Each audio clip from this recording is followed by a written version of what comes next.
सभी को नमस्कार।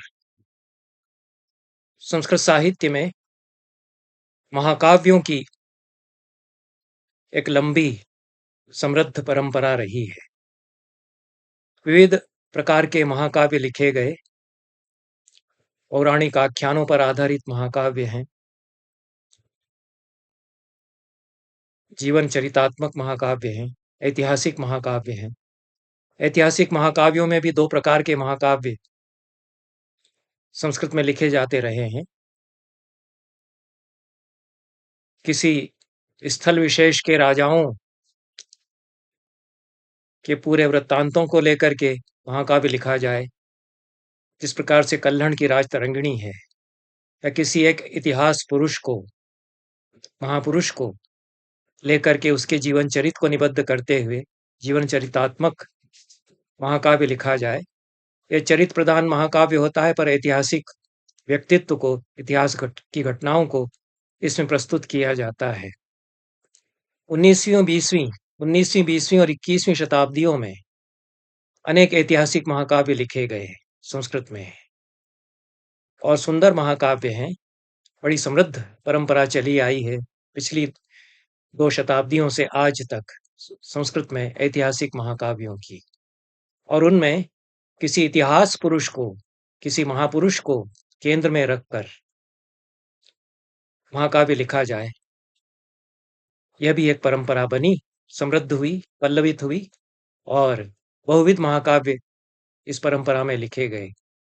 गांधी को लेकर बहुसंख्य महाकाव्य हैं, नेहरू को लेकर अनेक महाकाव्य लिखे गए, सुभाष चंद्र बोस को लेकर महाकाव्य लिखे गए, विट्ठल भाई पटेल को लेकर भी लौह पुरुषावदानम महाकाव्य लिखा गया। पंडिता क्षमा देवी राव तो युग प्रवर्तक कवि हैं,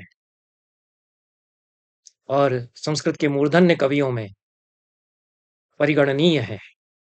गांधी पर सत्याग्रह गीता, उत्तर सत्याग्रह गीता तथा उत्तर जय सत्याग्रह गीता, यह स्वराज विजय, यह महाकाव्य त्रयी उनकी, यह युगांतरकारी कार्य उनका है। इसी श्रृंखला में स्वतंत्रता संग्राम में भाग लेने वाली अनेक महिममय विभूतियों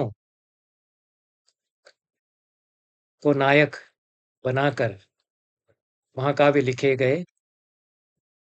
महिलाओं को नायिका बनाकर या प्रधान पात्र बनाकर भी महाकाव्य लिखे गए। झांसीश्वरी चरितम आदि महाकाव्य झांसी की रानी जैसी वीरांगनाओं को लेकर लिखे गए। इस क्रम में 21वीं शताब्दी में बाबा साहेब भीमराव अंबेडकर को लेकर लिखे गए 2 महाकाव्य आज के दिन मेरे स्मृति पथ में अवतरित हुए। पहला महाकाव्य बलदेव सिंह मेहरा का है, अंबेडकर दर्शनम इसका नाम है। अच्छा महाकाव्य है, प्राय अनुष्टुप छंद में लिखा हुआ है, सर्गांत में छंद परिवर्तन किया गया है, और बाबा साहेब भीमराव अंबेडकर के संपूर्ण जीवन वृत्त को इसमें निबद्ध किया गया है। प्रोफेसर बलदेव सिंह मेहरा उसी वर्ग से आए, उसी जाति से, जिस वर्ग या जिस जाति से बाबा साहेब भीमराव अंबेडकर स्वयं थे, और मेरा उनसे व्यक्तिगत परिचय भी रहा है। महर्षि दयानंद यूनिवर्सिटी रोहतक में वे प्रोफेसर रहे। बहुत सरल स्वभाव के स्पष्टवादी व्यक्ति रहे हैं, और दत्तचित्त होकर उन्होंने इस महाकाव्य की रचना की है। 2008 में यह महाकाव्य प्रकाशित हुआ था। 17 सर्गों में भीमराव अंबेडकर के जन्म से लगाकर निधन तक का जीवन चरित इसमें निरूपित है। कल्पना और काव्य कला के प्रदर्शन का कोई प्रयास अपनी ओर से बलदेव सिंह मेहरा ने नहीं किया है। आख्यान शैली में वे अभिधा वृत्ति का विशेष आश्रय लेते हुए सपाट और बोलचाल की भाषा में घटनाओं का वर्णन करते हुए पूरी स्पष्टवादिता के साथ चरित नायक के जीवन, व्यक्तित्व, कृतित्व, विचारों को उन्होंने गुंफित किया है इस महाकाव्य में। दूसरा महाकाव्य जो अगले ही वर्ष प्रकाशित हुआ 2009 में, वह प्रभाकर शंकर जोशी का भीमायनम है। प्रभाकर शंकर जोशी का जन्म 1925 ईस्वी में हुआ।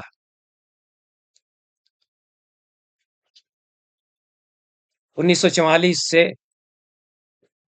1984 तक 40 वर्ष वे प्राध्यापक रहे। संस्कृत के सुविश्रुत विद्वान और अध्यापक वे रहे हैं। सेवानिवृत्ति के अनंतर 20 वर्षों तक साहित्य साधना में वे संलग्न रहे और तदनंतर उनकी प्रवृत्ति इस महाकाव्य के प्रणयन की ओर हुई। रचनाएं उनकी छपती रहीं, कहीं कहीं पत्रिकाओं में देखने में आती रही हैं। 3 वर्षों तक उन्होंने भीमराव अंबेडकर के ग्रंथों का और उनके विषय में लिखे गए संदर्भ ग्रंथों का, अंबेडकर संबंधी साहित्य का अध्ययन किया। अदिति हैं, काव्य कोविद, काव्य तीर्थ आदि की उपाधि उनको प्राप्त रही। जगन्नाथ शंकर शेठ शिष्यवृत्ति उनको प्राप्त हुई और डी सोसाइटी की शिक्षण संस्थाओं में शिक्षक वे रहे, पर्यवेक्षक रहे, मुख्याध्यापक रहे, कनिष्ठ महाविद्यालय के प्रमुख रहे 3 वर्ष तक। फर्ग्यूसन महाविद्यालय जो विश्वविख्यात संस्था है, उसमें 5 वर्ष तक वे प्राध्यापक रहे। फिर तिलक महाराष्ट्र विद्यापीठ जो मानित विश्वविद्यालय है, उसमें 15 वर्ष तक वे मानद प्राध्यापक रहे। कथा सरित सागर पर आधारित कथाओं का संग्रह 10 कथाओं का उनका प्रकाशित हुआ। संस्कृत में अनेक पाठ्यपुस्तकों का उन्होंने प्रणयन किया। संस्कृत में उन्होंने अनेक नाटिकाएं लिखी और गद्य पद्य माला शीर्षक से पुस्तकें तैयार की। सुभाषित रस कलशः सुभाषितों का संग्रह उनका है और अखिल भारतीय संस्कृत नाटिका लेखन स्पर्धा में 3 वर्ष तक पारितोषिक उनको प्राप्त होता रहा। अनेक शिक्षण संस्थाओं से उनका संबंध रहा है। अनेक पुरस्कार उनको प्राप्त हुए। राष्ट्रपति पुरस्कार शैक्षणिक सेवा कार्यों के लिए उन्हें दिया गया। महाराष्ट्र राज्य का कालिदास पुरस्कार भी उन्हें प्रदान किया गया। यह पुस्तक शारदा गौरव ग्रंथमाला में वसंत गाडगिल जी ने प्रकाशित की है और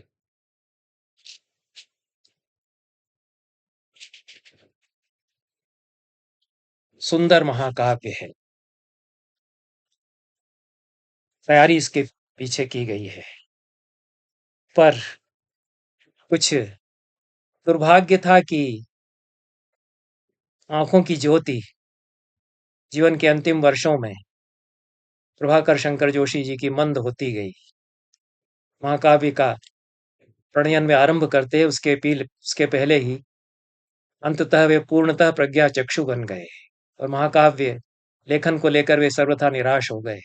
पर उनकी शिष्य मंडली थी, उनके प्रशंसकों का समाज था और उन लोगों ने संकल्प किया कि वे सहायता करेंगे इस महाकाव्य के लेखन में। उनको अंबेडकर संबंधी साहित्य जितना उन्होंने अध्ययन किया था उसके आगे के साहित्य को सुनाया जाता रहा। श्रवण के द्वारा वे संचित करते रहे अंबेडकर विषयक ज्ञान को। ध्वनियांकित टेप रिकॉर्ड करके भी उनको सामग्री प्रदान की जाती रही और अंततः छंद जब बनने लगे तो वे लिखवाने लगे। या श्रुतिलेख के द्वारा पूरा महाकाव्य लिखा गया। इस दृष्टि से भी यह अपूर्व महाकाव्य है। एक प्रज्ञा चक्षु व्यक्ति के द्वारा संपूर्ण महाकाव्य, इतना बड़ा महाकाव्य 21 सर्गों का आद्यंत बोलकर लिखवा दिया गया। लिखवाने के पश्चात टेप रिकॉर्ड करके उनको सुनवाया भी जाता था, उसमें संशोधन कार्य भी हुआ। फिर भी कहीं कहीं अत्यल्प त्रुटियां रह गई हैं, वह नगण्य सी ही हैं। 21 सर्गों का सुंदर महाकाव्य के सारे मानदंडों पर बहुत खरा उतरता है। कवित्व प्रतिभा प्रशंसनीय है और संस्कृत साहित्य के सर्वश्रेष्ठ महाकाव्यों में निश्चित रूप से यह परिगणनीय है। भीमायनम जो यह महाकाव्य है, प्रभाकर शंकर जोशी का, पहले ही सर्ग में प्रास्ताविक पद्य में जोशी जी ने कहा है, दृष्टिक्षयात् वाचयितुं क्षमो न भीमस्य नानाचरितानि नूनम् श्रुत्वान्यतस्तान्युपशामयामि निपीय तक्रम मम दुग्ध तृष्णाम। दृष्टि क्षीण हो गई भीमराव अंबेडकर के चरित्र विषयक साहित्य को मैं पढ़ नहीं सकता। सुन सुन करके अपनी ज्ञान विपाशा को तृप्त करता हूं, जैसे कि किसी की दुग्ध की तृष्णा को छाछ के द्वारा उपशमन कराया जाए, उस तरह से मैं तद विषयक तृष्णा का उपशमन कराता हूं। वीर रस का आद्यंत प्रवाह इसमें है। बहुत मार्मिक करुण रस के अत्यंत मार्मिक स्थल इसमें है। प्रथम सर्ग में भारत भूमि का वर्णन बहुत सुंदर है। 25 श्लोकों में बड़े ही विशद रूप में महाराष्ट्र की संस्कृति, महाराष्ट्र का भूगोल, महाराष्ट्र प्रदेश का गौरव, इसका वर्णन किया गया है। और कुछ वर्णनों में तो कालिदास की तुला का आरोहण प्रभाकर शंकर जोशी करते हैं। आरंभ में ही तिलक, फुले, गांधी और सावरकर की विशेष चर्चा महाराष्ट्र वर्णन के प्रसंग के क्रम में वे करते हैं। जाति प्रभा के दुष्प्रभाव की चर्चा उन्होंने की है और अंततः वे कहते हैं कि इसी के निवारण के लिए अब ईशावतार का समय आ गया। इतना प्रास्ताविक है प्रथम सर्ग में। दूसरे सर्ग में भीमराव अंबेडकर के जन्म का वर्णन है। इसके प्रारंभ में अंग्रेजों के शासनकाल में उनका जो दुष्चरित है, कुचक्र है, अन्यायुक्त शासन है, उसकी चर्चा उन्होंने की है। और फिर मालोजी के पुत्र राम का, जो भीमराव अंबेडकर के पिता हैं, उनका वर्णन है। वंशावली, वंश के उनके पूर्वज भीमराव अंबेडकर के और उनके घर परिवार का वातावरण, इसका अच्छा चित्रण किया है। यथार्थ परक पूरी दृष्टि है और कवित्व प्रतिभा के साथ यथार्थ इसमें निरूपित हुआ है।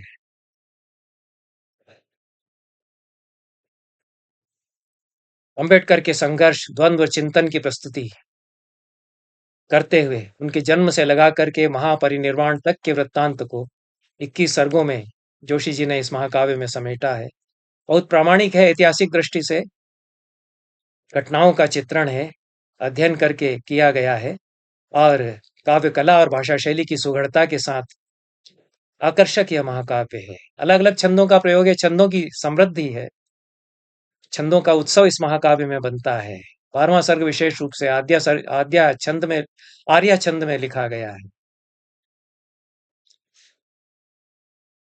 आरंभ में जो समर्पण है, समर्पण वचन, उसमें समर्पण भी भीमराव अंबेडकर को ही किया गया है और उसमें इस बात की विशेष रूप से चर्चा की गई है कि किस प्रकार से धर्मांध धी एक संस्कृत शिक्षक ने हीन जाति वाला होने के कारण भीमराव को संस्कृत पढ़ाने से मना किया था।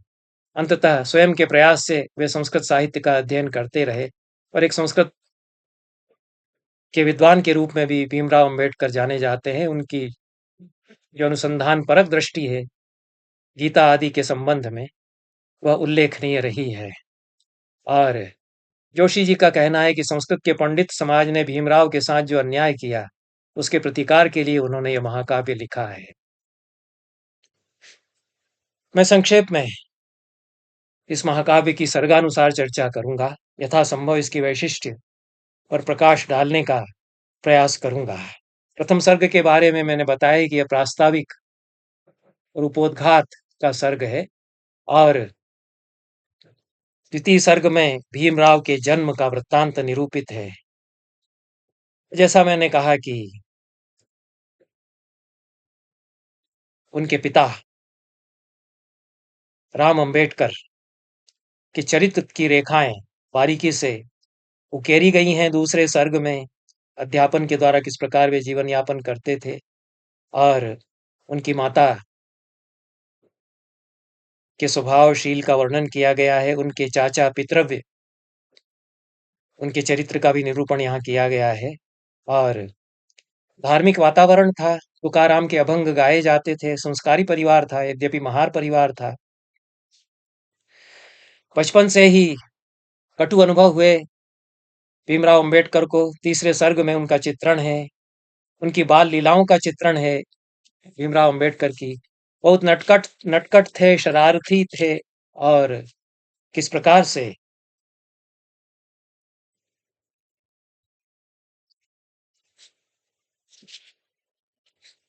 लोग परेशान हो जाते थे उनसे, इसका भी चित्रण किया गया है। दूसरे सर्ग में मैं लौटता हूँ दूसरे सर्ग पर, और उनके जन्म का वर्णन करते हुए 76वें श्लोक में द्वितीय सर्ग में कहा है, मध्य प्रदेशस्य महूपुरस्य महारसेना पथकैकदेशे पथकैकगेहे अवातरत राम सुतस्वरूपो दीनान्त्यजोद्धारक बुद्धदूतः। सरल वैदर्भी रीति है और प्रवाहपूर्ण ढंग से कथा आख्यान किया गया है, लेकिन जहां कवित्व कला का प्रदर्शन का प्रश्न है, वह स्वतः उच्छलित होती है प्रभाकर शंकर जोशी की प्रतिभा। तो यह परिवार, पारिवारिक पृष्ठभूमि, वंशजों के वर्णन के साथ भीमराव अंबेडकर के जन्म का वर्णन करके तृतीय सर्ग में बचपन से ही उनको किस प्रकार के संघर्ष करने पड़े, उनकी बाल लीलाओं के वर्णन के साथ इस तृतीय सर्ग को आरंभ किया गया है। उल्लासयन पादकरम निपत्य चादो मुखम भूमि तले प्रसर्पन निपद्य जानु प्रसरन समन्तात उत्थाय चिक्षेप पदानि बालः। बच्चे के रूप में उत्तरोत्तर उनके विकास का निरूपण किया गया है। स्वभावोक्ति अलंकार है।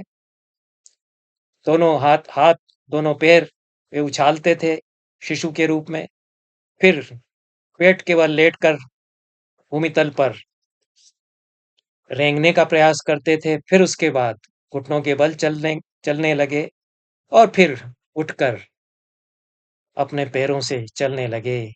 उसके बाद संत्रासयन्नाप्त जनांश्च नित्यं सबाल लीला विरनारताभि संस्मारयन् मातरमात्मवृत्तैर्बालस्य कृष्णस्य विचित्र लीला।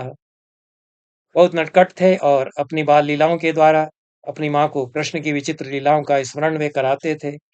यह सहज स्वाभाविक रूप में उनके बचपन का वर्णन किया गया है 17 श्लोकों में। उसके बाद उनके किशोरावस्था में किस प्रकार से बहुत उपद्रव करने लग गए, इसका भी निरूपण किया गया है, और पिता ने क्या कितने प्रयास किए उनको संस्कारित करने के लिए। अपनी बहन मीरा से उनका लड़ाई झगड़ा हुआ, और कभी दोनों भाई स्नेह से एक दूसरे को गले लगाते। इस प्रकार के इसमें अनेक प्रसंग हैं इसी सर्ग में।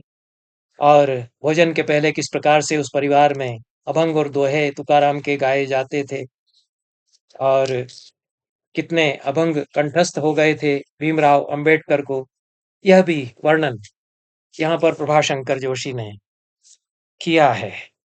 और फिर कटु अनुभव उनको विद्यालय में जिस प्रकार के हुए, बहुत यथार्थ चित्रण करते हुए घटना चक्र किस प्रकार उनके बचपन में घूमता है, उसका वर्णन किया गया है।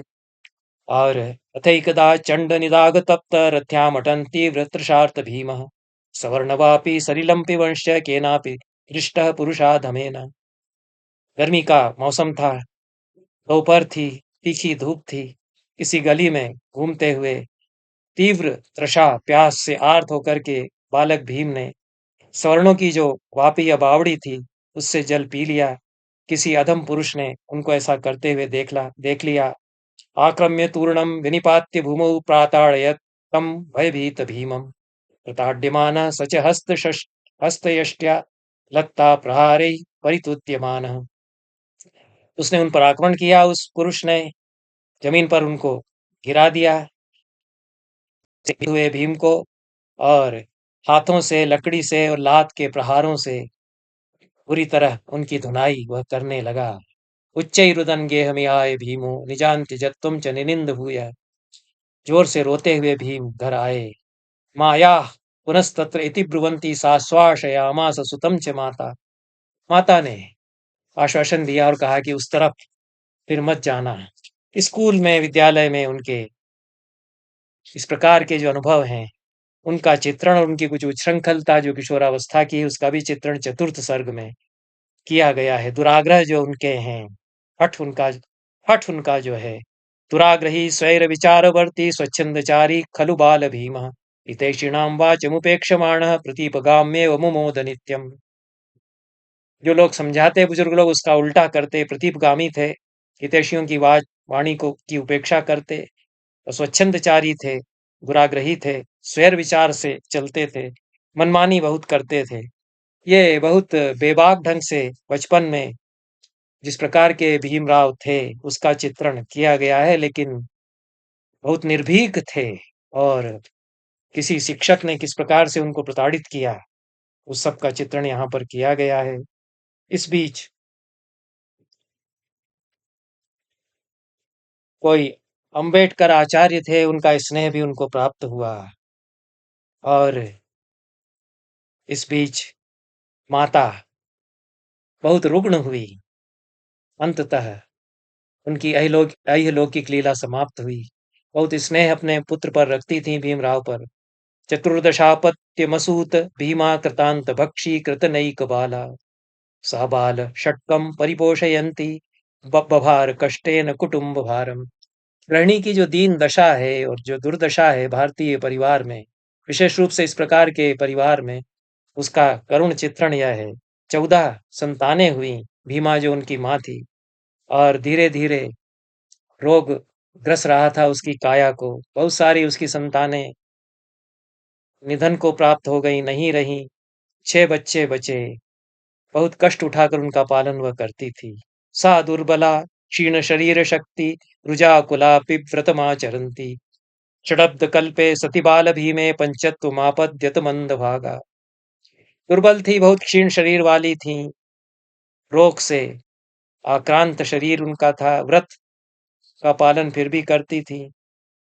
6 वर्ष का ही बालक भीम था तब निधन उनका हो गया। और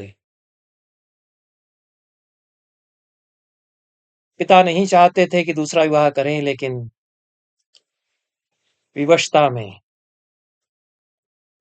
जिजाई नामक विधवा विधवा महिला से उन्होंने विवाह किया।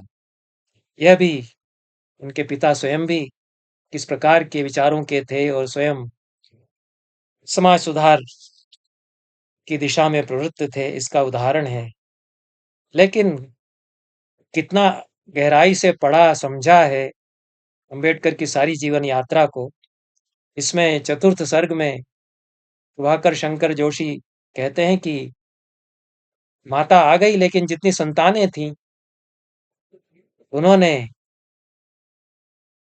बहुत स्वागत की दृष्टि से माता को नहीं देखा, और विप्रतीप हो गए अपनी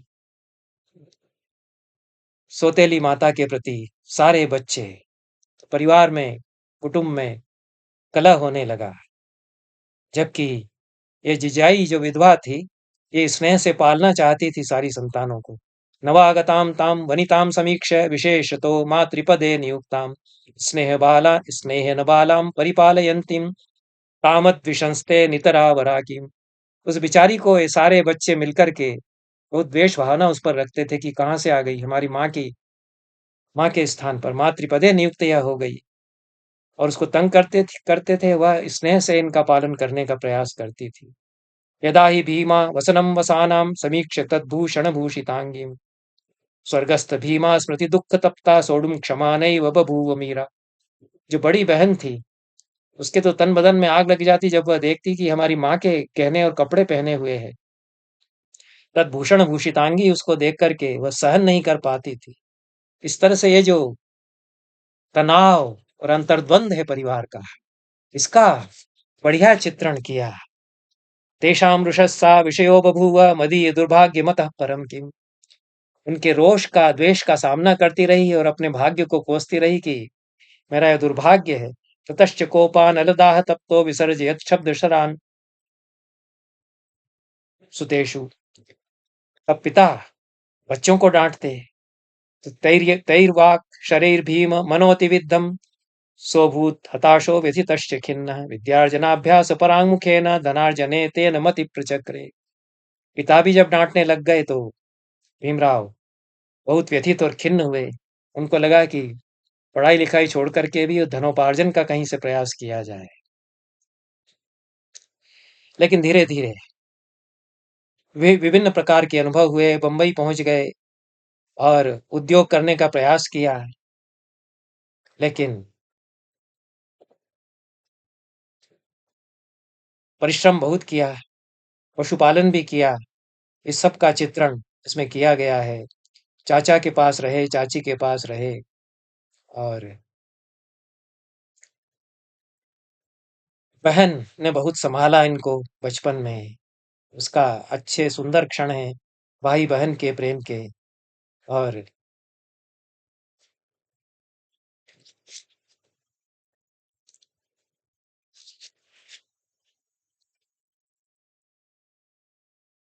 धीरे-धीरे कुशाग्र बुद्धि तो थे ही, पुनः अध्ययन की ओर उन्मुख हुए।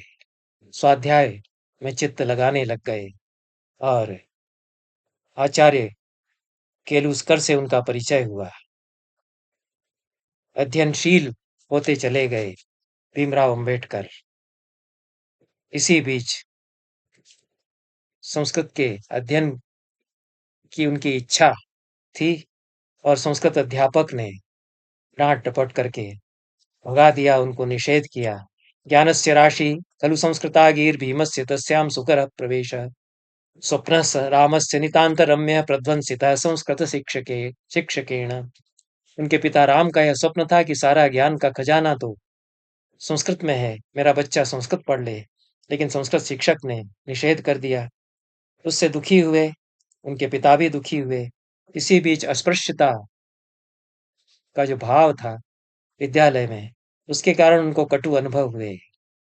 पर परीक्षा में जो सिद्धि प्राप्त उन्होंने की, सफलता उन्होंने प्राप्त की, उससे प्रशंसा भी अर्जित की, यश अर्जित किया। महाविद्यालय में गए, पंचम सर्ग में महाविद्यालय में उनकी शिक्षा का वर्णन किया है। और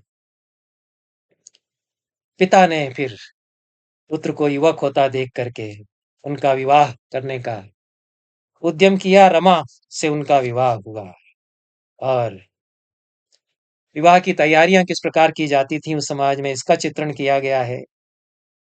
बाजार में किस तरह से सामान खरीदा गया, मंडप बनाया गया, इस सब का यथार्थपरक चित्रण इसमें किया गया है।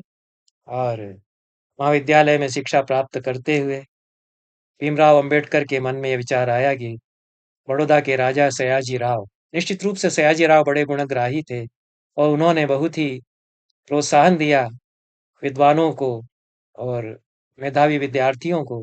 अरविंद को भी, योगी अरविंद को भी उन्होंने बुला करके रखा था इंग्लैंड से आने के बाद बड़ौदा में। उनकी कीर्ति को सुनकर के, उनके गुणग्राहिता को जान करके भीमराव के मन में विचार आया कि मैं बड़ौदा चला जाऊं और उनके यहाँ कुछ सेवा करूं। पिता बहुत दुखी हुए कि तुम मुझे क्यों छोड़ करके जा रहे हो। मार्मिक कथन है पिता के, अहम ही जातः परितं प्रपर्णम छायाद्रुमस्त्वं खलु न कुलस्य आधारहीनम ही गृहं मम स्यात् विपत्ति चंडांशु विधह्यमानम। मैं सूखा पत्ता हूं और तुम छायादार पेड़ हो हमारे स्कूल के लिए। पिता कहते हैं भीमराव से, तुम चले जाओगे तो मेरे घर का सारा आधार ही छिन जाएगा और विपत्ति के चंडांशु में जलता रहेगा हमारा घर। ऐसा वे समझाते हैं। भीमराव अपने पिता को आश्वासन देते हैं कि मैं सदैव ध्यान रखूंगा और जितना वेतन मिलेगा उसमें से यथेष्ट राशि भेजता रहूंगा। विसर्जयिष्याम्यतिरिक्त वित्तं मद्वेतनात् त्वां प्रतिमासमेव ओढुं समर्थोऽस्ति कुटुंब भारम मज्येष्ठ बंधुस्त्वयि दत्तचित्तः। मेरे बड़े भाई भी हैं, वो भी ध्यान रखेंगे, मैं अपने वेतन से भेजता रहूंगा। इत्येव मुक्ता च दुराग्रही स गतो बड़ोदाधिपतिं यथेष्टम् गतो बड़ोद्राधिपतिं यथेष्टं तातस्य तत्पुत्र वियोग दुःखम अभूत असह्यम ननु जीवहारी। लेकिन होनी को कौन रोक सकता है। यह कहकर के दुराग्रही भीमराव बड़ौदा के राजा के पास चले गए और पुत्र के वियोग से टूट गया मन। राम का जो उनके पिता थे, असह्य हुआ उनके लिए वह दुख और उनके प्राणहारी उनके लिए वह बन गया। इसके बाद यह करुण रस इसमें आता है और मार्मिक प्रसंग है, किस प्रकार से मृत्यु हुई भीमराव के पिता की। स्वभ्रातृ संप्रेषित वृत्त जातम बभूव भीमो परि वज्रपातः। बड़े भाइयों ने सूचित किया भीमराव को कि पिता तो बहुत रुग्ण है। वज्रपात जैसा लगा, तुरंत चल दिए बड़ौदा से। गत्वा स गेहम पितरम दिदर्क्षुर बिना विलंबम सतत प्रतस्थे। और इस प्रकार से अंतिम समय में वो पहुंचे पिता के पास। देवेन दृष्टश्चर्मे क्षणे में विद्वान शरण्यो भव बांधवानाम इतोधिकम वक्तुमहम न शक्तः इति ब्रुवाणा स जहौ निजासून। जब पिता पुत्र का अंतिम क्षणों में मिलन हुआ और चरम क्षण में तुम मेरे पास आ गए, तुम विद्वान हो, परिवार का ध्यान रखना, शरण देना इनको, इससे अधिक और मैं नहीं कह सकता। ऐसा कहते कहते पिताजी ने अपने प्राण छोड़ दिए। रामं गतासुम समवीक्ष भीम शोकाकुलां दुःख भरम नियंतुम अशक्नुवन् तातमुपेक्ष गंता रुरोध पश्चात तपनेन दिग्धा।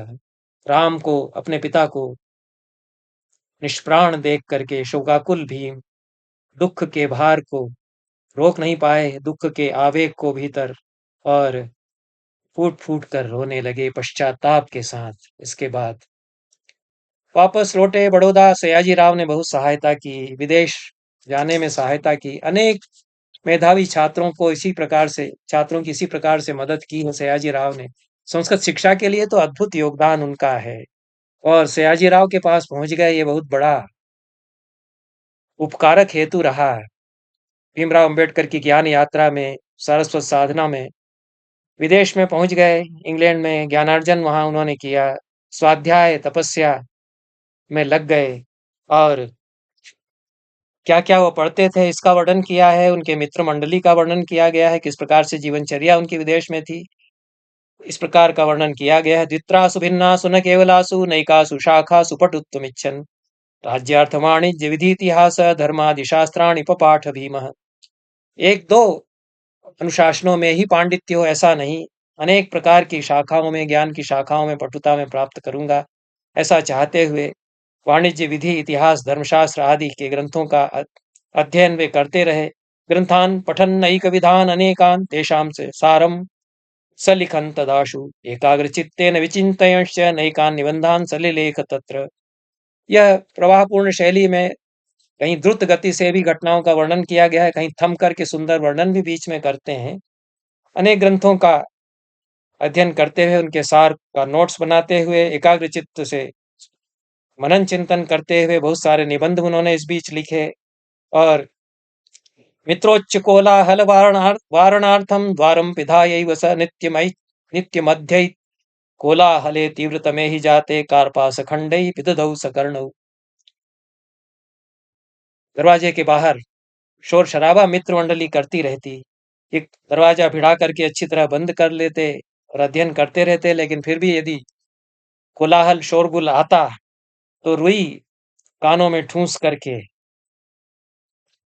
पूरी तरह से कान बंद करके अपने अध्ययन में लगे रहते। उनके गुरुओं का वर्णन यहाँ पर किया है, और अच्छा प्रसंग है लाला लाजपत राय से उनकी भेंट का, और किस तरह से प्रश्न किया लाला लाजपत राय ने उनसे, और किस प्रकार से देश सेवा के पथ पर उनको प्रवृत्त किया, क्रांति के और उनको प्रेरित किया।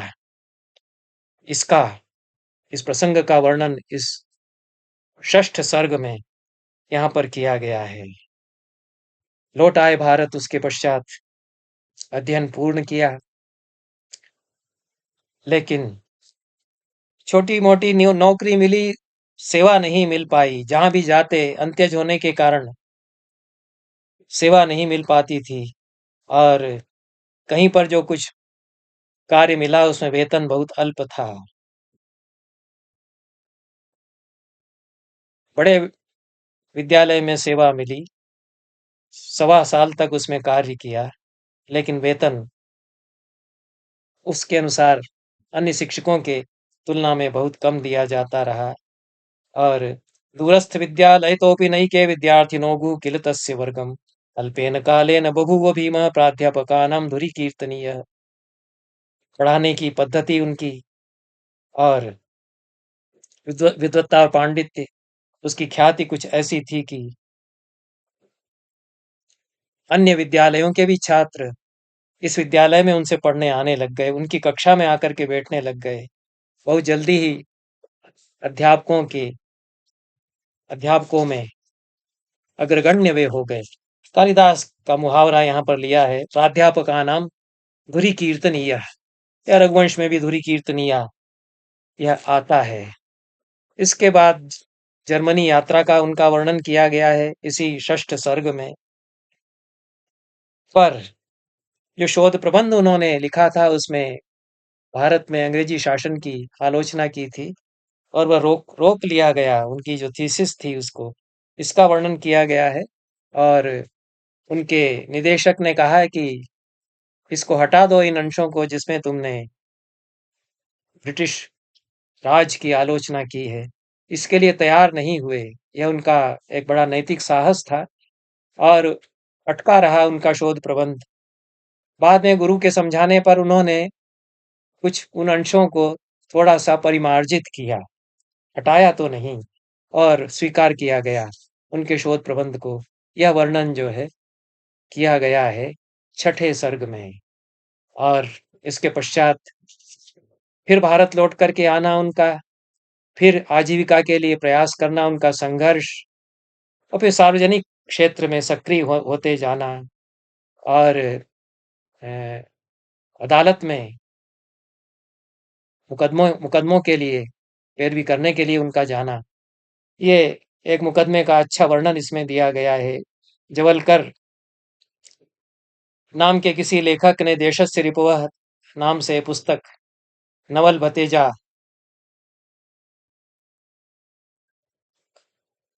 उनका सहायक था, उसका वर्णन किया है और इस पुस्तक के बारे में बताया है।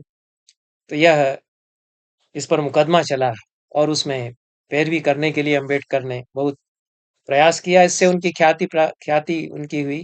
सार्वजनिक मंचों पर वे जाने लगे। गणेश पूजा के अवसर पर गणेश मंडप में वे चले गए और बहुत ही स्वाभिमान के साथ में अपनी बात उन्होंने वहां कहने का प्रयास किया। बहुत प्रखर वक्ता थे, व्याख्यान उन्होंने दिया, प्रतिक्रियाएं उसकी बहुत हुई, विरोध भी उनका खूब हुआ।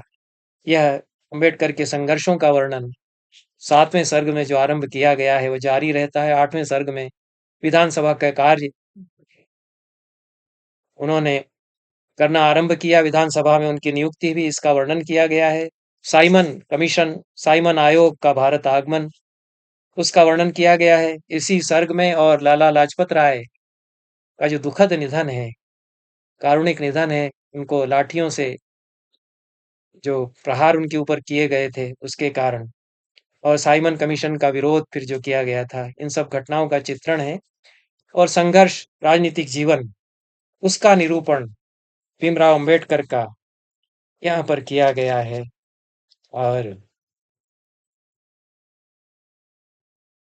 शराबखोरी को दूर करने के लिए उनके प्रयास, हरिजन की उपाधि जो अंत्यजों को गांधी जी ने दी उसका विरोध करना उनका, और 9वें सर्ग में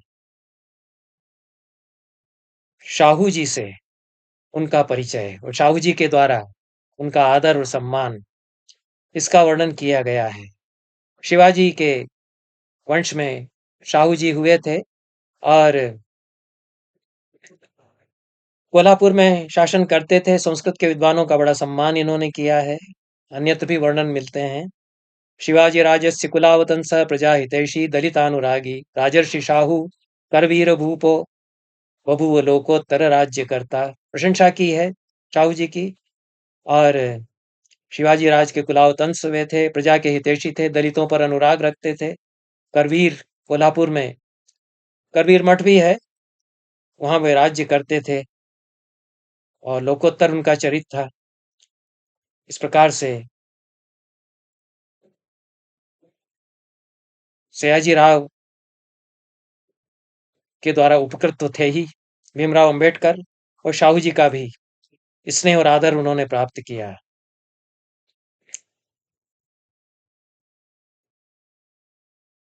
भीमराव ने सुना कि शाहू जी बहुत आदर करते हैं विद्वानों का, तो भीमोऽन्त्यजानां कुलजोऽपि धीमान् सयाजी राजोपकृतश्च विद्वान् अधीत वैदेशिक विश्वविद्यालयीन नानाविध शास्त्र शाखः। दीनान्त्यजोद्धारणरूपमस्य साध्यं तदासीत् कृतनिश्चयस्य समुज्ज्वलत्तस्य यशः प्रसर्पि शाहू नृपाल श्रुति मार्गमायात्। दीनों और अंत्यजों के उद्धार का उनका जो प्रयास था, उनका जो अध्यवसाय था और उनका जो उज्जवल यश फैल रहा था, वह शाहू राजा के कानों तक पहुंचा। निमंत्रितस्तेन नृपेण भीमस्तं द्रष्टुमायाच्च दयालु भूपम। उन्होंने आमंत्रित किया भीमराव को और भीमराव उनके पास पहुंचे। विज्ञाय भीमस्य विचारधाराम आश्वासयामास च भीमरायम। उनकी विचारधारा को उन्होंने सुना, उन्होंने आश्वासन दिया सहायता का। इसी क्रम में मूकनायक नामक पाक्षिक पत्र का प्रकाशन भीमराव अंबेडकर ने किया। वे ही इसके व्यवस्थापक थे, इस पाक्षिक के वे ही लेखक थे, संपादक थे, वे ही वितरक थे। संघर्ष करते हुए पत्र को इस पत्रिका को वे निकालते रहे, पाक्षिक पत्रिका को। अनेक संस्थाओं की स्थापना उन्होंने इस बीच की। इस सब का वर्णन नवम सर्ग में किया है। और अपने ही समाज में उसमें भी उनको विरोध झेलना पड़ा। चर्मकार समाज की ओर से बहुत आक्षेप उन पर किए गए कि ये महार जाति का है और उनके लिए यह कार्य कर रहा है। इस दृष्टि से चर्मकार समाज ने उनके प्रति विरोध करना आरंभ किया गया। विवाद हुआ, समझाने का प्रयास किया उस समाज के लोगों को भीमराव ने। और ये सारे विवरण उनके कथनों के और बहस के इसी नवम सर्ग में दिए गए हैं। और करुण रस का भी बहुत मार्मिक प्रसंग इसी सर्ग में आता है। 3 बेटे थे और 1 कन्या थी। इनको काल ने कवलित कर लिया। भीमस्य कन्याम च सुतत्रयम च। कन्याम होना चाहिए, कन्या मुद्रित हो गया है और मुद्रण की अशुद्धि होना चाहिए। यह जिनको लिखाया गया है उन्होंने कन्याम न लिख के कन्या लिख लिया है। भीमस्य कन्याम च सुतत्रयम च कालेन कालः कवली चकार। असह्य दुखेन विदह्यमाने शोकार्णवे भीम रमे निमग्ने। भीम की 1 बेटी और 3 बेटों को काल ने कवलित कर लिया। असह्य दुख से जलते हुए भीम और रमा ये दोनों दंपति शोकार्णव में, शोक सागर में डूब गए। तेषां कनिष्ठात्मजे राजरत्नः स्वलीलया प्रेष्ठ सुतो बभूव। राजरत्न जो सबसे छोटा बेटा था, वो बहुत ही प्यारा था इनको। तम लालयन वत्सल भीमराय परम प्रमोदम समवाप नित्यम। उसको लाड़ प्यार करते हुए परम प्रमुदित होते थे। यह वात्सल्य रस भी है करुण के साथ। विकासी नीलोत्पल नेत्र युग्मं विशाल भालम च सुवर्ण वर्णम दृष्ट्वा सुपुत्रम गुणिनम समेने स्वशैशवम मूर्तमिवावतीर्णम। सुंदर वर्णन है पिता पुत्र के संबंधों के, प्रेम के, वात्सल्य के। पिता की भावनाओं के नीलकमल की तरह नेत्र युगल उस बच्चे के थे। विशाल भाल था, सोने की तरह रंग था। अपने पुत्र को गुणी के रूप में देखते हुए मेरा ही शैशव यह मूर्त हो गया है, ऐसा वे समझते थे। विचारधाराओं का भी उनका जो संघर्ष है, अनेक विचारधाराओं से इसका वर्णन है। साम्यवाद से उनका संघर्ष और साम्यवादी जो हड़ताल करवा रहे थे उसका प्रतिरोध उन्होंने किया। विशेष जो घटना भीमराव अंबेडकर के जीवन की है, जो जिससे बड़ा मोड़ आया उनके जीवन में, वह तड़ाग सत्याग्रह उसको नाम दिया है। उस तालाब में जिसमें निषिद्ध था पानी पीना अंत्यजों के लिए, उन्होंने सामूहिक सत्याग्रह करते हुए अपने समाज के लोगों के साथ उसके जल का पान किया। यह 10वें और 11वें सर्गों में विस्तार से इस घटना का वर्णन है। और दलितोद्धार के लिए अनेक जो उन्होंने सभाएं बुलाई और अधिवेशन किए, संगठन के कार्य किए, भाषण दिए, उन सब का विवरण 10वें और 11वें सर्गों में दिया गया है। क्रुद्ध हुए सवर्ण लोग, संघर्ष तीखा होता चला गया, तीव्र होता चला गया। उन्होंने जो जिस तालाब में सामूहिक रूप से कई लोगों के साथ जल पी लिया था, स्वर्णों ने उसके पानी का शुद्धिकरण करने का प्रयास किया और भीमराव अंबेडकर अपने प्रयत्नों में लगे रहे। बहिष्कृत भारत नामक अखबार उन्होंने निकाला और सत्याग्रह उन्होंने प्रारंभ किया। मनुस्मृति को उन्होंने कुंड में जलाया। इन घटनाओं पर, इस तरह के आचरणों पर असहमति भी हो सकती है, लेकिन जो उनकी विचारधारा थी तदनुरूप उन्होंने दृढ़ता से जहाँ प्रतिवाद करना था उसका प्रतिवाद प्रतिवाद किया और स्त्रियों के उत्थान के लिए उन्होंने प्रयास किया। इन सब का चित्रण 11वें सर्ग में है। 12वें सर्ग में मंदिर में प्रवेश के लिए उनका जो सत्याग्रह है और उसका पुराण मतवादियों ने, सवर्णों ने जो विरोध किया, यह टकराव हुआ, उसका चित्रण किया गया है। पर्वती पूना में प्रसिद्ध स्थान है, उसमें प्रवेश के लिए जो प्रयास किए जा रहे थे उनका निरूपण किया गया और मंदिर में प्रवेश के लिए संघर्ष तीव्र होता गया। मुंबई में जाकर के उन्होंने जो प्रयास किए और भाषण दिए उनका वर्णन किया गया है। काड़ा राम मंदिर, उसमें प्रवेश के लिए सत्याग्रह उन्होंने किया और अंत्य समाज को संगठित वे करते चले गए। ब्राह्मणों के द्वारा, द्विजों के द्वारा विरोध उनका बराबर होता रहा। तुमुलेऽस्मिन् संघर्षे सवर्ण क्षिप्त पाषाण खंडेन प्रणीतोऽपि भीमराय स्वानुचरान् सांत्वयामास। संघर्ष बहुत तुमुल जब हो रहा था तो किसी ने पत्थर उनके ऊपर फेंका, उससे वे व्रणित हो गए, घायल हो गए, लेकिन अपने समाज के लोगों को जिन पर आक्रमण हो रहा था वे सांत्वना दिलाते रहे। यह 12वें सर्ग में इस प्रकार के उनके संघर्षों का वर्णन है और 13वें सर्ग में गोलमेज कॉन्फ्रेंस का वर्णन किया गया है, वर्तुल पीठ परिषद का वर्णन किया गया है, भीमराव के राजनीतिक जीवन और उनके द्वारा दिए गए भाषणों का यहाँ वर्णन किया गया है। गांधी और भीमराव अंबेडकर की पहली भेंट का वर्णन इस सर्ग में किया गया है और भीमराव का मन नहीं था गांधी जी से मिलने का। उनके प्रति उनके मन में बड़ा रोष था। गांधी उनको बहुत समझाते रहे। अस्वस्थ चित्तस्य उपेक्षमाण क्रोधम नियम्यैव बभूव तूष्णीम दृष्ट्वा च भीमं कुपितं तदानीं गांधी महात्मा तमिदं जगाद।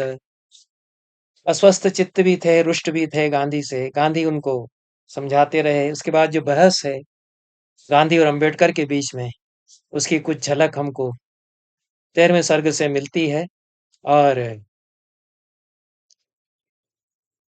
अन्य जो वाद विवाद हैं, आत्मचिंतन जो भीमराव अंबेडकर का है, अंतर यात्रा जो उनकी है, रात रात भर जागते हुए उनके मन में क्या क्या विचार आते जाते रहते थे, उनका वर्णन किया गया है और उनका जो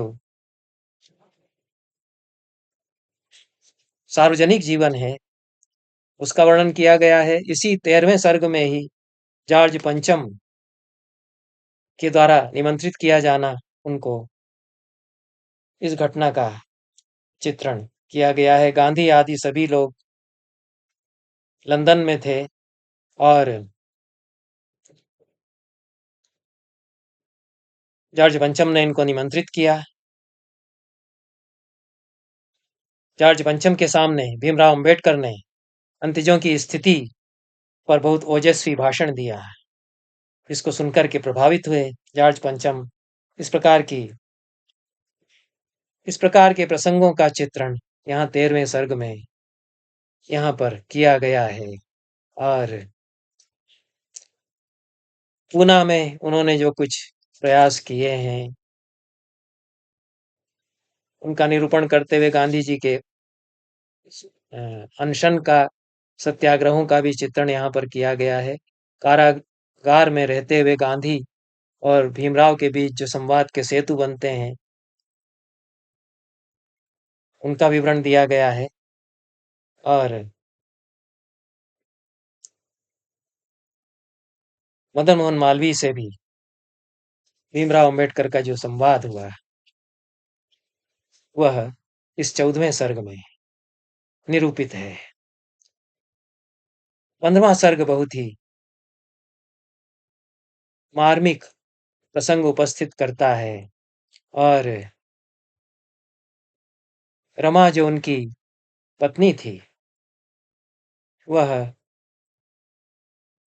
बहुत सेवा भाव से पति निष्ठा के साथ गारहस्थी के दायित्व का निर्वाह करती आ रही थी। लेकिन भीमराव अंबेडकर चूंकि बार-बार विदेश जा रहे थे, सार्वजनिक जीवन में व्यस्त थे, तो यह किसी तरह घर चला रही थी। और गृहिणियों के दुखों का वर्णन, उनके जीवन की जो कारुणिक स्थिति है उसका वर्णन मार्मिक है इस महाकाव्य में। गृहिणी पर दुख नाशिनी पतिनिष्ठा सधर्मचारिणी गृह कर्म परायणा रमा विदधौ स्वीय कुटुंब पोषणम। पर दुख नाशिनी पतिनिष्ठा सधर्मचारिणी जो गृहिणी थी रमा, वह अपने कुटुंब का पोषण करती आ रही थी। अथ कार्यवशाद रमापति परदेशम पुनरप्यगाद यदा शशुरे च दिवंगते रमा विसहायापि पुपोष बालकान। भीमराव तो विदेश चले गए, ससुर का भी निधन हो गया। किसी तरह अपने प्रयासों से बच्चों का पालन वह करती रही। तन्मर्जयितुम कृतश्रमा शिरसा गोमय खंड वाहिका परिगत्य ग्रहात् ग्रहम रमा परिक्रयणेन परिगत्य ग्रहात् ग्रहम रमा क्रयणेनाधिजगाम वित्तकम। पैसा कमाने के लिए कितना श्रम उसको करना पड़ता था। सिर पर टोकरी कंडों की रख करके, घर से घर में जा जा करके, उनको बेच करके, कुछ पैसा कमा करके वह किसी तरह परिवार चला रही थी। और इस प्रकार के संघर्ष के बीच रोगग्रस्त और कृशकाय होती चली गई। अति दुस्सह रोग पीड़िता व्यवहर्तुम स्वगृहेऽपि न क्षमा। खराब उसकी हालत होती चली गई।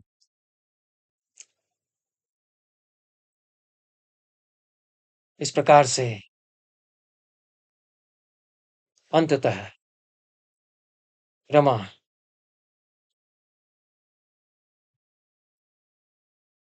इस लोक को, इस लोक से प्रयाण कर गई, लेकिन उसके पहले बहुत संघर्ष उसने किया और उपकार भी किया अपने परिवार के लिए। जब ये लौट कर आए तब पति के स्वागत के लिए वह उपस्थित हुई और चिकित्सकों ने रोका कि तुम मत जाओ, तुम्हारी चिकित्सा चल रही है। लेकिन पति विदेश से लौट कर आ रहे थे, उनके स्वागत के लिए वह गई। ग्रहकृत्य धुरम नहीं क्षमा परिवोडुम बहु दुर्बला कृशा पति दर्शन लोलुपा तुषा विषजा नानुमता ग्रहम गता। इस प्रकार से रमा के चरित्र का चित्रण इसमें किया गया है। अंततः उसका स्वर्गवास हो जाता है। अवशाही रमाति जर्जरा चिरकालम पति संग वर्जिता स्वपते सहवासदायिकाम बहुमेनेति तमाम निजाम रुजम। बहुत बीमार थी तब भीमराव अंबेडकर उसके पास आ ही गए। तब बीमारी को भी उसने बहुत अच्छा माना कि उसके कारण पति उसके पास आ गए हैं। और भीमराव बहुत दुखी हुए अपनी पत्नी को इस स्थिति में देख करके।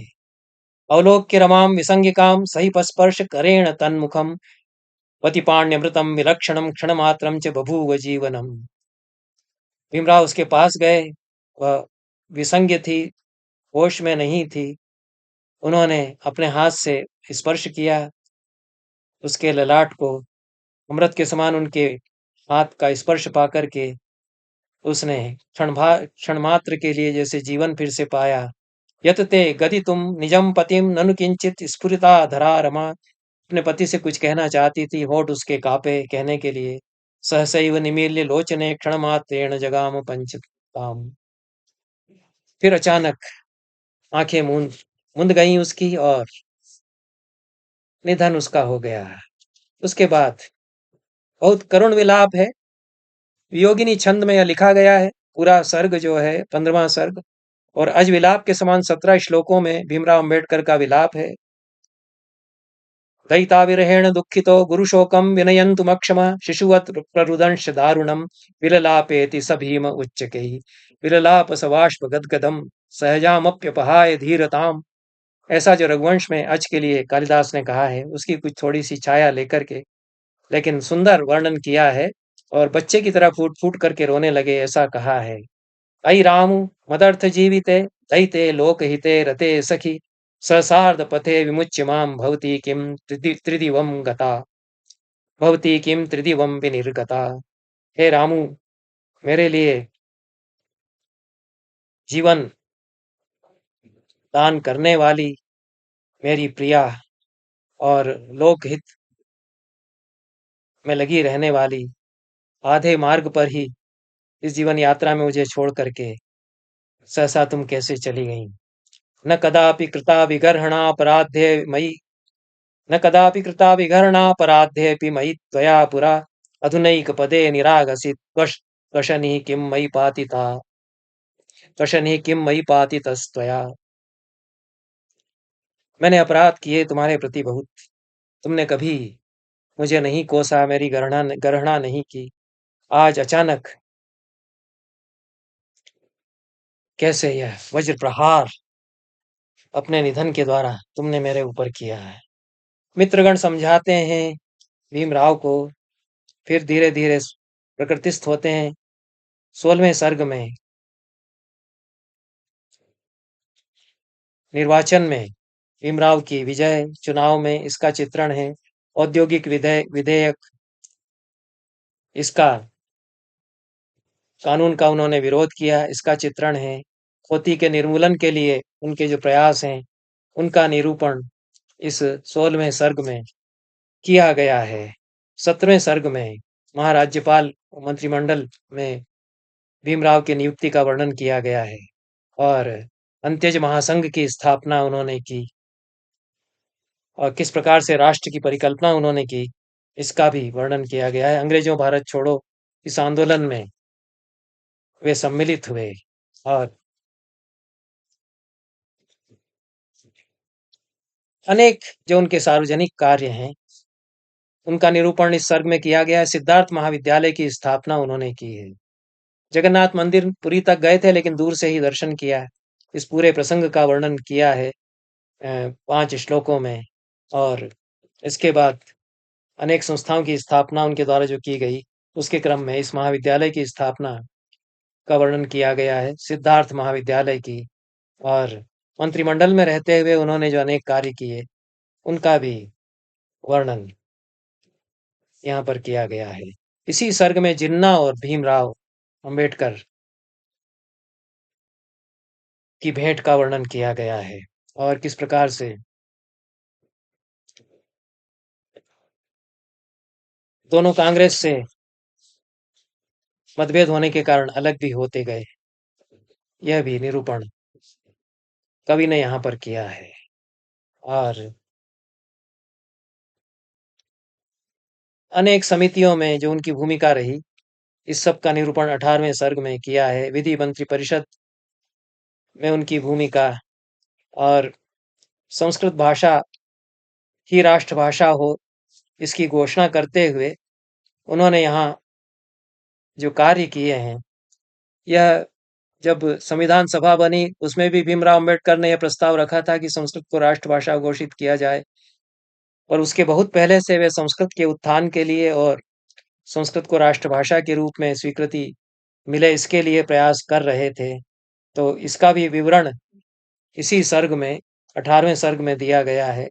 प्रिय संस्कृत वाग भीम कामम जानन विबुधवांग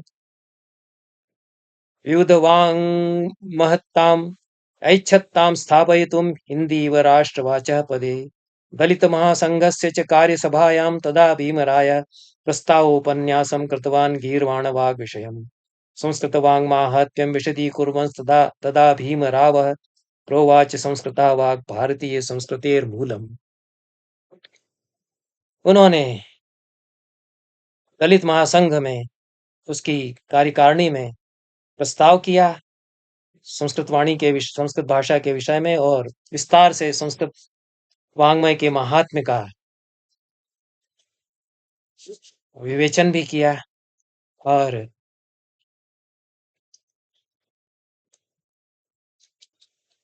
इसी सिलसिले में उनका जो संवाद हुआ संस्कृत के विद्वानों से भी, इसका कुछ विवरण यहाँ पर दिया गया है। मैत्र नाम के कोई विद्वान थे, उसने उनके संस्कृत ज्ञान की परीक्षा लेने के लिए संस्कृत संस्कृत में ही प्रश्न उनसे पूछने आरंभ किए। भीमराव ने संस्कृत माध्यम से ही उसको उत्तर दिया और सब लोग सुनते हुए चकित रह गए कि ये संस्कृत में इस प्रकार से बोलते हैं। यह समाचार उस समय अनेक समाचार पत्रों में प्रकाशित हुआ था। इसका भी विवरण कवि ने यहाँ पर दिया है। बहुत बीमार इस बीच हो गए भीमराव अंबेडकर, अपने सारे सार्वजनिक जीवन में अत्यधिक श्रम करते हुए, व्यस्त होते हुए, और उनकी बीमारी का विवरण है। और अनेक कांग्रेस के नेताओं से जो उनके मतभेद हुए, उनका विवरण यह 18वें सर्ग में दिया गया है। कोलंबिया विश्वविद्यालय में न्यूयॉर्क नगरी में प्रतिष्ठित विश्वविद्यालय है, और वहां पर उनका जाना, भीमराव का सम्मान वहां पर होना, इसका विवरण इसी सर्ग में 18वें सर्ग में दिया गया है। शारदा नाम की चिकित्सिका थी, उसने बहुत सेवा उनकी की, और भीमराव भी उनकी ओर आकर्षित हुए। इस प्रसंग का कुछ श्रृंगार रस थोड़ा सा आता है, और मार्मिक मधुर क्षण भी हैं। दोनों के बीच असमंजस भी है कि कैसे मुझे स्वीकार करेगी। बीमार इतने हैं, विकल भी रहते हैं, अस्पताल में भर्ती हैं। इन सब घटनाओं का सुंदर चित्रण, मार्मिक चित्रण यहाँ पर 19वें सर्ग में हुआ है। और किस प्रकार से इस विवाह का दोनों तरफ से विरोध भी हुआ था, और इन दंपति को भी उसके कारण बहुत तनाव से गुजरना पड़ा। लेकिन शारदा की जो शुश्रूषा भावना है, उसका अच्छा चित्रण यहाँ पर किया गया है। कबीर वंशोद्भव शारदाख्या स्वशास्त्र निष्णात चिकित्सिकैका तदीय कर्तृत्व गुणेषु रक्ता यथेच्छ सेवा निरता बभूव। बहुत प्रवाहपूर्ण है संस्कृत तो, और शब्द चित्र अंकित अच्छी तरह से किए हैं। परिकर अलंकार खूब आया है, विशेषण बहुत ही सटीक दिए हैं, चरित्रों की रेखाएं उकेरी गई हैं। अहम ही विद्वान दलिताग्रणीश्च विशग्वरेण्यास्ति च शारदा सा तथापि शंक्येनुमतिम तदीयाम न राजहंसी गरुड़म प्रणीते। भीमराव अंबेडकर सोचते हैं अपने मन में कि मैं विद्वान हूँ, दलितों का नेता हूँ, यह बहुत अच्छी चिकित्सक है, शारदा ही है। लेकिन मेरे मन में तो शंका है कि कैसे वह स्वीकार करेगी यदि मैं प्रस्ताव भी करूं। कोई राजहंसी गरुड़ का संग कैसे स्वीकार करेगी। लेकिन विवाह का प्रस्ताव उन्होंने किया, और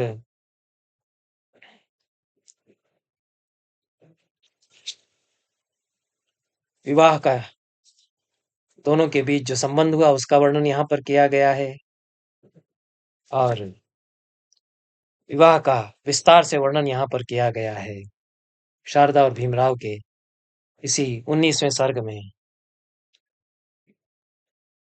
भीमराव को यह भी एक चिंता थी कि यह मेरी जीवन संगिनी यदि हो जाएंगी तो मेरा जीवन बच जाएगा। इस कारण उन्होंने चाहा कि शारदा विवाह उनके साथ कर लें। लेकिन न तो उनके बेटों को यह अच्छा लग रहा था, न उनके आप्त लोगों को, उनके समाज के जो लोग थे। और रमा की स्मृति भी उनके चित्त में थी, लेकिन शारदा में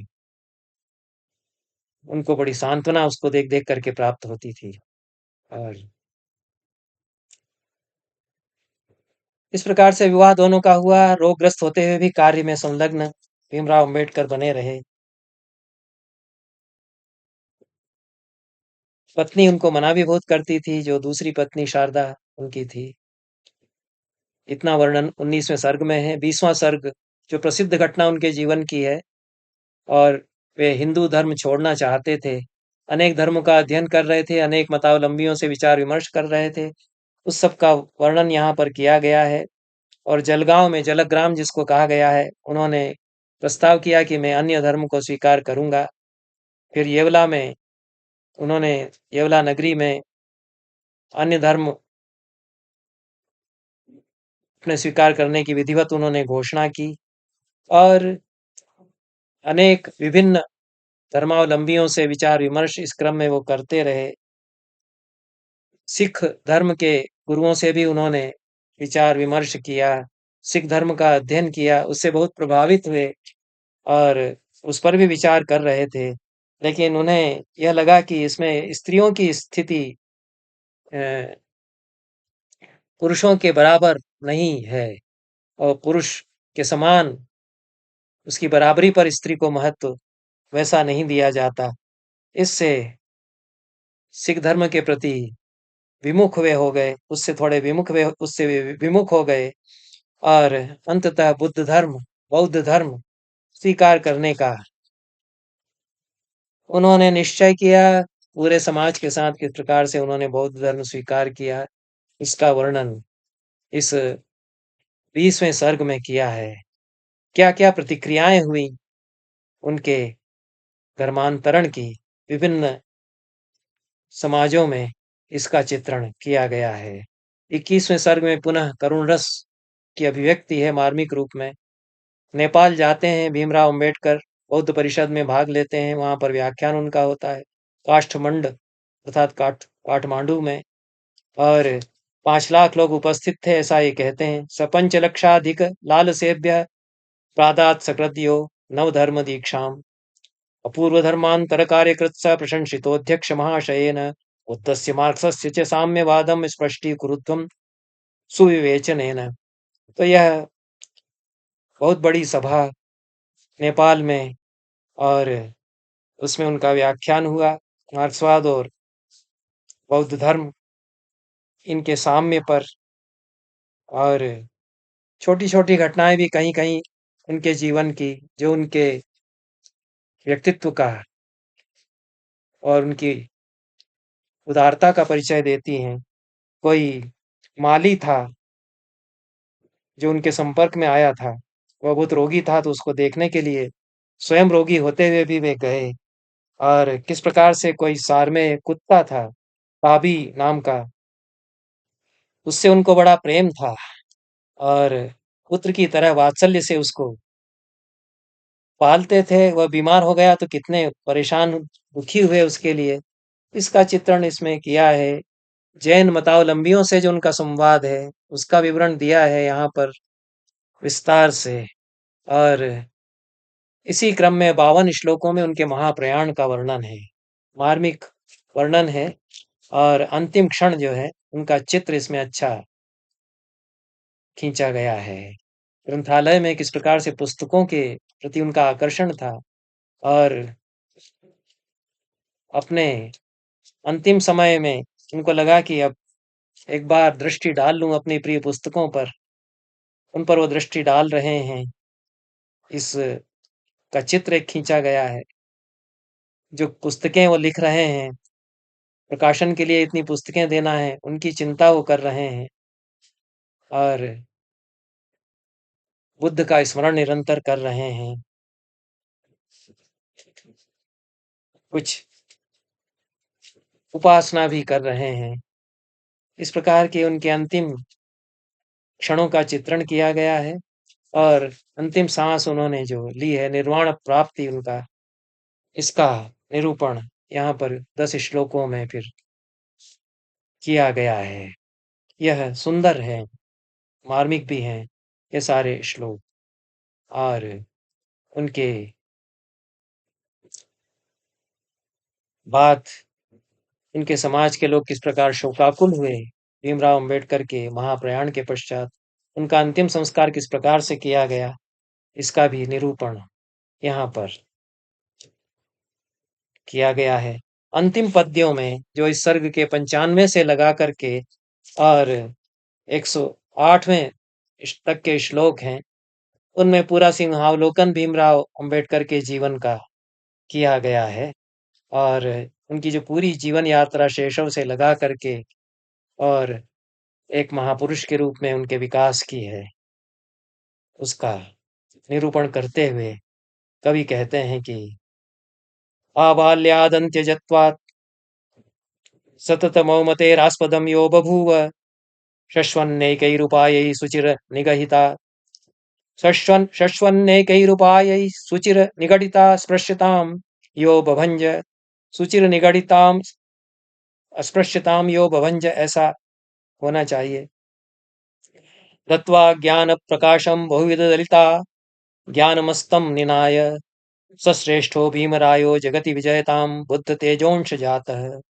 इस प्रकार से बचपन से लगा करके अंत्यज होने के कारण कितनी अवमाननाएं जिन्होंने झेली और निरंतर अनेक उपायों से जो बेड़ियों की तरह जकड़े हुई थी अस्पृश्यता, उसको जिन्होंने चूर चूर किया या तोड़ा, उसकी बेड़ियों को ज्ञान का प्रकाश दे करके दलितों के अज्ञान को जिन्होंने नाश किया, ऐसे श्रेष्ठ भीमराय बुद्ध के तेज के अंश से उत्पन्न, उनकी विजय हो। यह 108वां श्लोक इसका है। इसके साथ ही यह महाकाव्य समाप्त होता है। इसका यथामति मैंने परिचय प्रस्तुत करने का प्रयास किया। बहुत बहुत धन्यवाद। नमस्कार।